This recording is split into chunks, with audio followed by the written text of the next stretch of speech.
ఓటర్ల జాబితా ప్రత్యేక సమగ్ర సవరణ ఎంతో కీలకమైంది అన్నారు YSRCP state coordinator Sajjala Ramakrishna Reddy.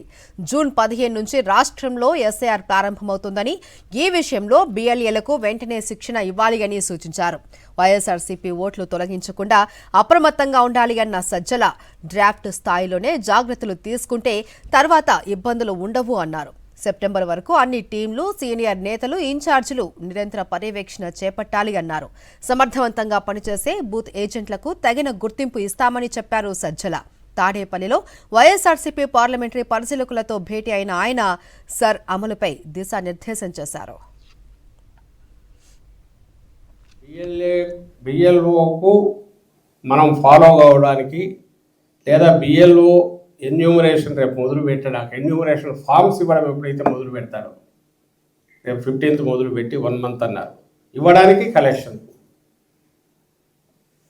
So ఇవ్వడము కలెక్షన్కు మధ్య మనం వెళ్ళి ఓటర్లకు సంబంధించి అవేర్నెస్ క్రియేట్ చేయడం, అంతవరకు వెయిట్ చేయడం అవసరం లేకుండా ముందే ఇప్పుడే రేపు పోయి ముందు బిఎల్ఓతో కూర్చొని, ఇప్పుడు ఆల్రెడీ దీనివల్ల ఒక ఐడియా వచ్చింది. ఏది మనం ఏజ్ రీత్యా చూస్తే కొన్ని సర్టన్ నేమ్స్ 1000 మందిలో 50 మందో 100 మందో 150 మందో 41 ఉండకపోవచ్చు. ఈ రీజన్ కాక వేరే రీజన్స్ వల్ల లింకప్ కానివి ఏదైతే ఉంటాయో వాటిని బిఎల్ఓ ఆల్రెడీ అబ్జర్వ్ చేసింటారు. ఎందుకంటే తనకు 2 లిస్టులు ఉన్నాయి కాబట్టి పెట్టుకొని మ్యాపింగ్ చేశారు కాబట్టి 2002 లిస్టుతో లింకప్ కానివి ఉంటే, అంటే ఫాదర్ బంధుత్వం వలన లేదా అప్పటికి తనే ఓటర్ అయి ఉండడం కానీ ఉంటే వాటిని తీసేస్తే అవి మన దాంట్లోకి యాడ్ చేసుకుంటే, ఈలోగా గన మన బిఎల్ఏ ఆ ఇళ్ళ దగ్గరికి వెళ్ళగలిగితే మన వాళ్ళ సింపతైజ్ మన ఓట్లు ఏముంటాయో వాటి దగ్గరికి వెళ్ళి వాళ్ళవి ఏమేమి ఆధారాలు ఉన్నాయో ఏమేమి కలెక్ట్ చేసి పెట్టుకోవాలో వాళ్ళని ఎన్లైటన్ చేయడం. సో దట్ బిఎల్ఓతో పాటు వచ్చే టైంకు అవి రెడీగా వాళ్ళు పెట్టుకుని ఉంటాయి. ఈరోజు మాట్లాడితే తెలిసింది అప్పుడు కూడా బిఎల్ఓ తీసుకోడు, ఓన్లీ ఎన్యూమరేషన్ ఫామ్ ఇచ్చి వెళ్తారు అనేది. ఎన్యూమరేషన్ ఫామ్ ఇంట్లో ఇచ్చిపోయి 4 రోజుల్లో, అంటే 1 వారం రోజులు మినిమం టైం ఇచ్చి 1 వారం రోజుల తర్వాత 3 times అతను మళ్ళీ వెళ్ళాలి ఒకవేళ ఫామ్ రాకపోతే. మరి 3 times పొద్దున మధ్యాహ్నం సాయంత్రానికి వెళ్ళేసి వెళ్ళాను అనొచ్చా తెలియదు నాకు. 1 వారం తర్వాత ఇమ్మీడియట్గా ఇంటికి వెళ్ళేసి కొట్టేసి లేడు అని చెప్పేసి లేదా ఫామ్ రాలేదని రాసుకోవచ్చో తెలియదు. ఇవన్నీ ఆ చిన్న గ్రౌండ్ మీదకి పోయి నాకు తెలియాల్సింది. మన ఇళ్ళ దగ్గరకు వచ్చేసరికి అలాంటి పరిస్థితి రాకుండా మన బిఎల్ఏ అలర్ట్గా ఉండడం ఎట్లా చేయాలి చూసుకోవాలి. రెండవది ఎన్యూమరేషన్ ఫామ్ లింకప్ అయిన వాళ్ళు ఇవ్వాలి, లింక్ కాని వాళ్ళు ఎలాగో ఇవ్వాలి.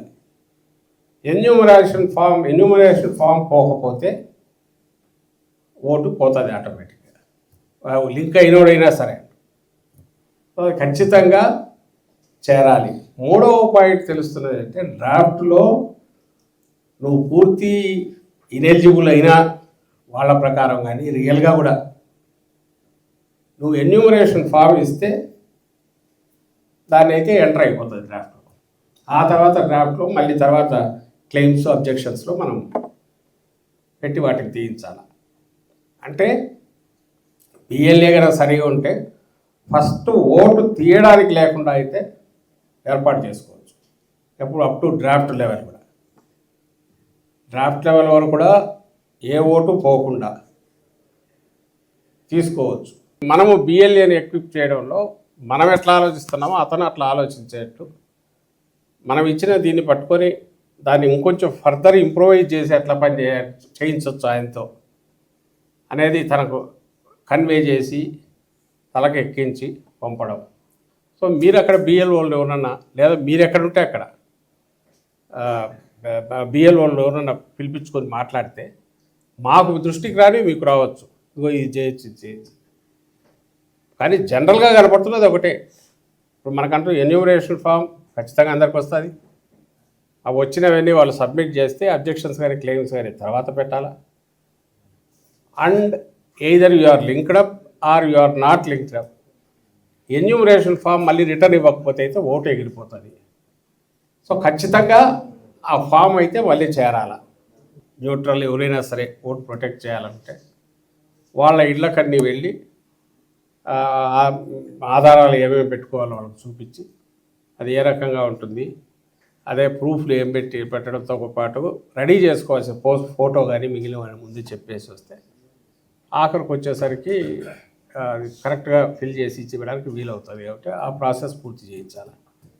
ఇక్కడ ఒకటి గమనించాల్సింది నాకు అనిపించేది ఏంటంటే ఖచ్చితంగా రేపు ఫైనల్ ఎప్పుడైతే అబ్జెక్షన్స్ పెట్టేటప్పుడు కానీ ఆ దశలో కొంచెం వాళ్ళ అధికారంలో ఉన్నారు కాబట్టి నువ్వు యూజ్ చేసే అవకాశం ఉంటుంది.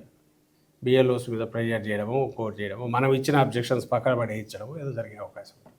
ఎవరైతే ఎస్ఐఆర్ ఇది చూస్తున్నారో వాళ్ళు వాటికి ఎప్పటికప్పుడు తెలుసుకొనో ఎక్కడ అలాంటి పరిస్థితి ఉందో వాళ్ళ మీద ఇమ్మీడియట్ కంప్లైంట్ రైజ్ చేయించేటట్టు చూడడము, బిఎల్ఏని తెప్పించుకొని కోఆర్డినేటర్ ద్వారా ఆ ఎక్సర్సైజ్లోకి వెళ్ళడానికి కూడా ప్రిపేర్డ్గా ఉండాలి.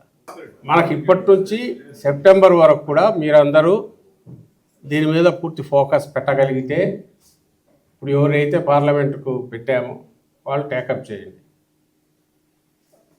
ఫోకస్ అంటే 24 గంటలు దాని మీద ఉండాల్సిన వాళ్ళు కానీ దానిది మాది రెస్పాన్సిబిలిటీ. మీ టీంను పర్ఫెక్ట్ చేసుకోవడము, వాళ్ళల్లో చిన్న చిన్న చేంజెస్ అవసరమైతే మార్పులు చేసుకోవడము, లేదా అడిషన్ దీన్ని పెట్టుకోవడము, టీంను పటిష్టం చేసుకుంటే ఈజీ అవుతుంది మీకు పని కూడా. మీరు బయట ఎక్కడన్నా ఉన్నా కోరుతున్నాం. ఇంకా బూత్ లెవెల్ ఏజెంట్కి వచ్చేసరికి అంటే మీరు కిందికి వెళ్తారు కదా గ్రౌండ్కు, వీ ఎక్స్పెక్ట్ ఎలక్షన్ల వరకు కూడా అతను ఆ బూత్ తన యూనిట్ ఆ కంప్లీట్ ఆ బూత్ వరకు తన యూనిట్ అక్కడ మెజారిటీ తన బాధ్యత